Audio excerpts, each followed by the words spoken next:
Oi gente, tudo bem? Eu sou a Camila e hoje a gente vai falar sobre a conclusão do mês de março. Sim, você não tá lendo errado, você não escutou errado, a gente tá atrasado sim, estamos atrasados, esse vídeo tá saindo com 2 meses de atraso, mas vai dar tudo certo. Já peguei meu cafezinho aqui pra gente poder começar a falar desse vídeo, de tudo que eu li, tudo que eu assisti no mês de março. Li bastante coisa? Não li. Li 3 livros e um mangá.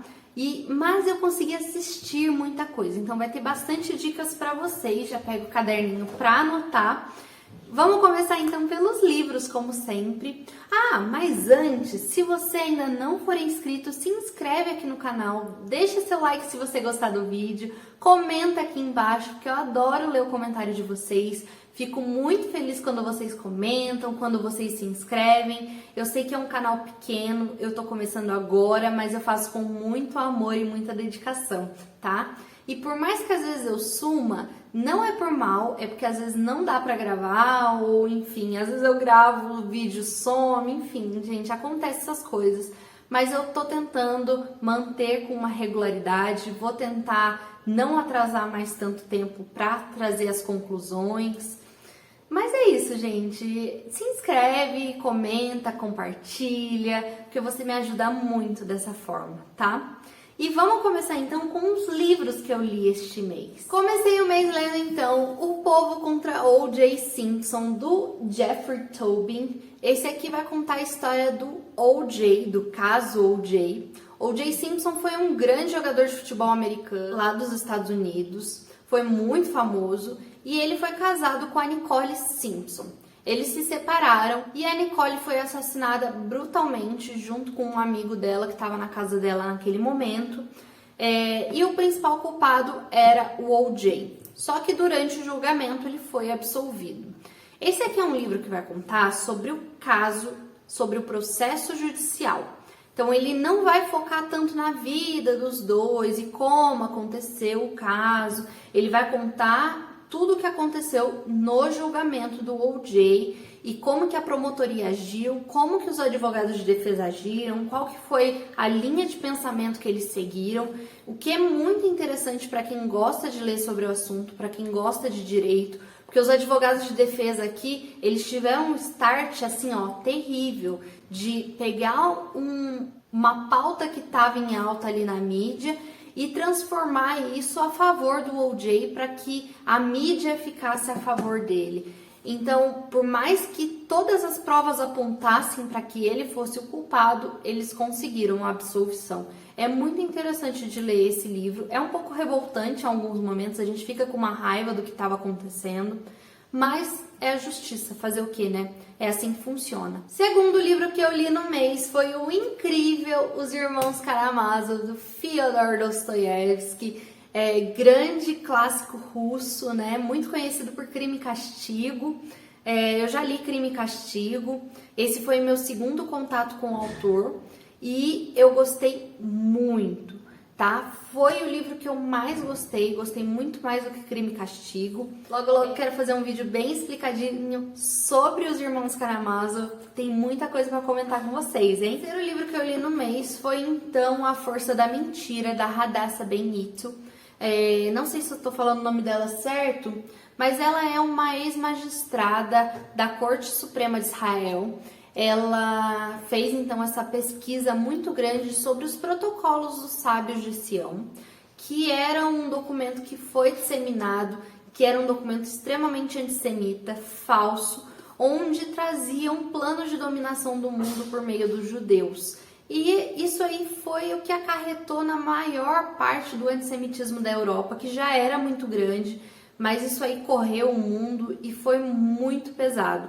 É muito interessante de ler, ela foca principalmente no julgamento de Berna que ocorreu. É bacana também, mais pra frente eu vou trazer pra vocês também um vídeo explicadinho sobre os protocolos dos sábios de Sião. E por último eu li o mangá O Recado a Adolf, do Osamu Tezuka, um mangá incrível. Isso aqui é uma obra-prima, ali o volume 1. E aqui a gente também vai ter uma história que se passa durante a Segunda Guerra e uma visão do Japão ali perante a Alemanha. Vale bastante a pena conhecer também. Deixa eu ver se eu consigo mostrar a arte pra vocês.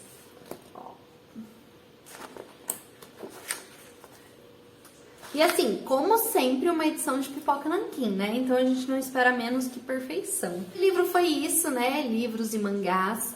E agora eu vou falar dos filmes e séries que eu assisti no mês de março. Assisti bastante coisa. Eu comecei o mês assistindo então um filme chamado Ripó, que é um filme que conta a história do Andreas Ripó, que era um holandês que trabalhava na SS. E ele acabou enganando muitos judeus, porque ele pedia para que os judeus passassem os bens para si e ele dizia que ele ia ajudá-los. Então ele falava assim: não, eu vou ajudar você a fugir, mas para isso eu preciso que você me dê seus bens e propriedades, porque se a SS descobrir, eles vão pegar tudo para si. Então deixa comigo, você foge daqui. Quando a guerra acabar, você retorna e eu te devolvo. Só que, na verdade, assim que ele conseguia todos esses bens, ele mandava esses judeus para os campos de concentração. Então, ele acabou matando muita gente dessa forma, enganando muita gente assim. E essa é uma história verídica e é um filme muito bom, vale a pena conhecer. O segundo filme que eu assisti no mês foi O Assassinato de Nicole Brown Simpson, ainda nessa vibe de O.J., que é um filme que eu não gostei, achei um filme raso, achei um filme baixo, achei um filme que descaracterizou totalmente a Nicole. Esse é um filme que promete contar a história dos últimos dias da Nicole viva. E, enfim, eu não curti o filme, achei ruim. Assisti um filme da Netflix chamado O Recepcionista, que vai contar a história de um garoto que tem síndrome de Asperger e ele trabalha na recepção de um hotel. Só que ele é meio que um voyeur, porque ele coloca algumas câmeras escondidas em alguns quartos para ele ficar vigiando essas pessoas. E não é nem por assédio, enfim, ele assiste essas pessoas para tentar imitar as suas atitudes, as suas falas, porque ele tem muita dificuldade em relacionamento pessoal. E até que um dia ele está assistindo, né? Ele está na casa dele, ele tem acesso a essas câmeras. Ele tá assistindo a essas câmeras e ele vê uma mulher apanhando. Ele fica desesperado, ele vai até o hotel para poder salvar essa mulher, mas quando ele chega lá, a mulher tá morta e ela já tá sozinha. Ele foi o único que tinha visto o que tinha acontecido.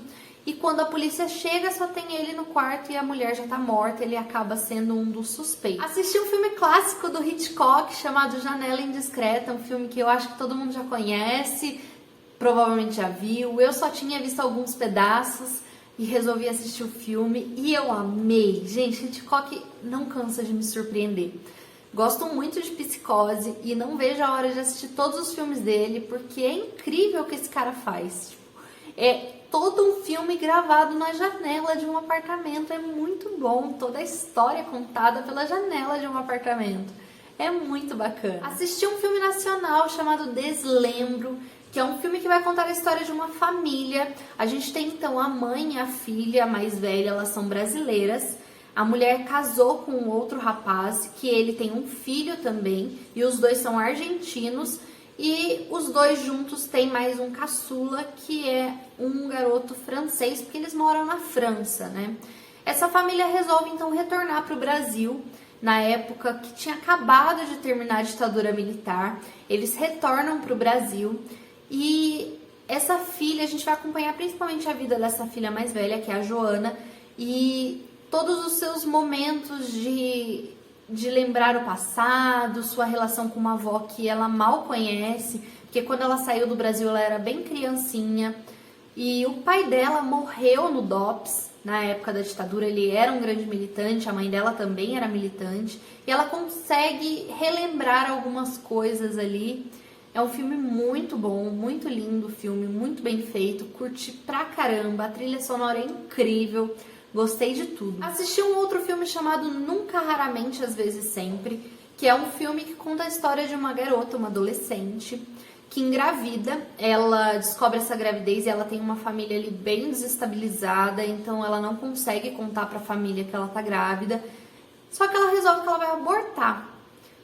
Como na cidade que ela vive, o aborto ele não é permitido na idade dela sem autorização dos pais, e também ela já está numa fase bem avançada da gestação, ela acaba indo para Nova York porque ela consegue uma clínica lá que vai abortar, que vai fazer este aborto. Ela vai até lá então com uma prima e o filme vai se passar nesses 2 dias que elas passam em Nova York pra ela conseguir fazer esse aborto. O filme é muito bacana, é um drama bem sucinto, mas no fim eu gostei. Achei bacana, achei interessante. Assisti um filme espanhol da Netflix chamado Silenciadas, que é um filme que vai se passar na época da Inquisição das Bruxas e conta a história de algumas meninas que vivem ali num vilarejozinho no litoral da Espanha. E elas são então acusadas de bruxaria, só que elas não têm muito como se defender, porque se elas falarem que elas não são bruxas, elas estão mentindo e elas são bruxas e elas vão pra fogueira de qualquer forma. E elas resolvem então que elas vão enganar estes inquisidores para tentar prorrogar o tempo de vida delas. Elas começam a fingir que elas realmente são bruxas e que elas estão amaldiçoando eles e fazendo rituais para poder postergar essa vida. É muito legal o filme, eu curti pra caramba. Por último, eu assisti um filme chamado Stay, que é um filme mais antiguinho, de 2000 e alguma coisa. Eu vou colocar de quando é esse filme aqui. Mas é um filme bem legal, é estilo ali fragmentado. Eu gostei do filme, bacana. Acabei de perceber que eu falo muito bacana, né, gente? Mas tudo bem, relevem. Vou tentar falar menos pra não ficar muito cansativo. E também eu não ficar tendo que cortar toda hora na edição. Bom, vamos falar de série agora, porque de filme foi isso. E eu comecei o mês de março assistindo o Gambito da Rainha, que sim, é uma série que todo mundo já conhece, todo mundo já ouviu falar, todo mundo já assistiu, que ela tava bem hypada ali no final do ano passado, no início do ano. E é uma série que merece a fama que tem, que é uma série sensacional, é tudo muito bom, a atriz é sensacional. Eu chorei muito quando uma certa personagem morreu, fiquei muito triste, mas vale muito a pena. Então, se você não assistiu o Gambito da Rainha ainda, você tá esperando o quê? Porque eu não tô entendendo. Já vai lá e liga essa Netflix pra poder assistir. Outra série que eu assisti também e que, na verdade, eu estou assistindo e que quase todo mundo provavelmente já assistiu, foi Dexter. Assisti, então, terminei de assistir a 3ª temporada de Dexter, que eu tô assistindo com meu namorado. A gente tá assistindo bem aos pouquinhos, porque a gente vai colocando outras coisas no meio, enfim. Mas em março a gente terminou a 3ª temporada, que foi uma temporada que eu curti muito. Eu gostei mais do que a segunda. Não sei se mais do que a primeira, porque a primeira é muito boa. Mas gostei bastante dessa temporada. E tô bem ansiosa aí pra assistir os próximos desenrolares da história. E não me deem spoilers, hein? Por favor. Assisti uma série incrível da Netflix chamada A Catedral do Mar. É uma série espanhola da Netflix que vai contar a história do Arnau. O Arnau, ele é filho de um cara que tem ele tem ali umas terras, ainda tá naquele sistema de feudalismo nos anos 1300 e alguma coisa. E aí a mulher dele, né, o Arnau ainda é bebê, a mulher dele é levada então pelo rei para ser ama de leite das filhas dele, do filho dele, enfim. E essa mulher acaba sendo extremamente maltratada, ela é estuprada diversas vezes. E aí o pai do Arnau resolve raptar o filho para poder salvar ele, dar uma vida melhor para ele. Ele não consegue salvar a esposa, mas pelo menos ele tenta salvar o filho e ele até que consegue. Eles vão então para Madrid, onde eles vão começar a trabalhar de artesãos e aí ele vai crescendo, enfim, e vai tendo essa vida. E é uma história sensacional, vale muito a pena, é bem legal pra gente conhecer o contexto histórico da época da Espanha, naquele momento, da Europa como um todo, fala um pouco de Inquisição também. Vale bastante a pena conhecer. Eu queria muito que as pessoas falassem mais dessa série, porque ela é uma série incrível. Por último, eu assisti um documentário, uma série documentário da Starz Play, que chama Seduced, que vai contar a história da seita do Cate Raniere. Cate Raniere era um cara que ele promovia um grupo de autoajuda. Esse grupo de autoajuda ele chamava NextVM. E a gente fica pensando às vezes nessas seitas, né? E a gente pensa em seita religiosa, que tem a ver com religião. A gente pensa muito em Charles Manson e nessas histórias de anos 70, tudo. A gente pensa, não vai acontecer hoje com toda a informação que a gente tem. Mas essa história aconteceu ali, ó, nos anos 2000, 2017 esse cara foi julgado.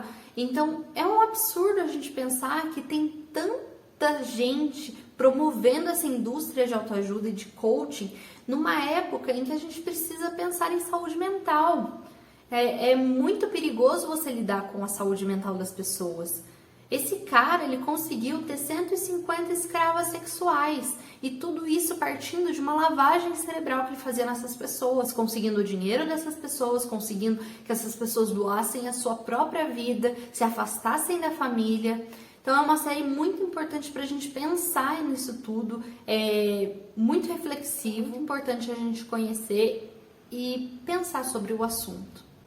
E foi isso, gente, foi tudo isso. Eu assisti muito mais do que eu li, mas eu ainda acho que foi bem produtivo. Espero muito que vocês tenham gostado, espero muito que vocês me contem aí nos comentários o que você assistiu, o que você está lendo no momento. Vou tentar soltar o vídeo da conclusão de abril o mais rápido possível para não ficar tão atrasado. Espero muito que vocês tenham gostado. Um beijo e até mais!